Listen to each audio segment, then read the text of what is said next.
Hello students, let's see this question. The question says which electronic configuration of an element has an abnormally high difference between second and third ionization energy. चार options आपको given है. सो ionization energy क्या होता है? जब भी किसी element x है जो कि एक isolated gaseous and neutral state में जब होता है तो इसकी वैलेंस शेल से जब लूजली हेल्ड इलेक्ट्रॉन निकाल दिया जाता है सो ये एक कैटायन में कन्वर्ट हो जाएगा. ठीक है. सो इस इलेक्ट्रॉन को निकालने के लिए जो एनर्जी रिक्वायर्ड होती है that is called ionization energy और फिर आयनाइजेशन पोटेंशियल. तो इसे कहेंगे फर्स्ट आयनाइजेशन पोटेंशियल. सक्सेसिवली ऐसा हो जाएगा कि एक्स पॉजिटिव से हमने एक और निकाल दिया तो इसको IE2 कहेंगे. फिर X2 पॉजिटिव से जब एक और इलेक्ट्रॉन निकाल दिया तो ये X3 पॉजिटिव बन गया तो इसको अगेन इस तरीके से IE3 कहेंगे. क्लियर? ये होता है. तो अब यहाँ क्या कह रहे हैं कि ये जो इलेक्ट्रॉनिक कॉन्फ़िगरेशन दिए हैं इसमें सेकंड और थर्ड में सबसे ज्यादा डिफरेंस आएगा. तो इसका मतलब ये है कि सेकंड वाला इलेक्ट्रॉन निकल जाएगा तब तो कोई स्टेबल कॉन्फ़िगरेशन आ रही होगी.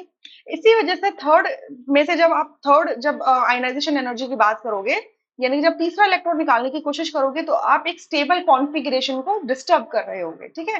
राइट. सो अब यहाँ पर देखो फर्स्ट में देख ए ऑप्शन में देखो 1s2 2s2 2p6 और 3s1. तो 3s1 से एक इलेक्ट्रॉन निकल जाएगा. सो ये क्या हो जाएगी? एक स्टेबल कॉन्फ़िगरेशन है. तो स्टेबल कॉन्फ़िगरेशन से एक इलेक्ट्रॉन निकालोगे तो उसमें फर्स्ट और सेकंड में डिफरेंस ज्यादा होगा. ठीक है. बट हमसे तो सेकंड और थर्ड में पूछा है. अब सेकंड ऑप्शन देखो B option 1s2 2s2 2p6 3s2 3p1. So 3p1 से एक निकलेगा फिर 3s2 से एक निकलेगा दो गए और तीसरा भी 3s2 से निकलेगा तो कोई डिफरेंस नहीं आएगा क्योंकि ये आपकी स्टेबल कॉन्फ़िगरेशन है तो सेकंड और थर्ड के बीच में कोई बहुत बड़ा डिफरेंस नहीं होगा. क्लियर? सी में देखो 1s2 2s2 2p6 3s2 3p2.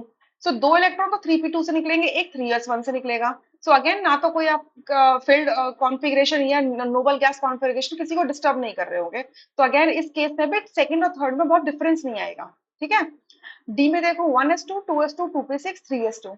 अब 3s2 में से दो इलेक्ट्रॉन निकल जाएंगे तो ये क्या है? आपकी एक नोबल गैस की कॉन्फ़िगरेशन है, नियॉन की कॉन्फ़िगरेशन है.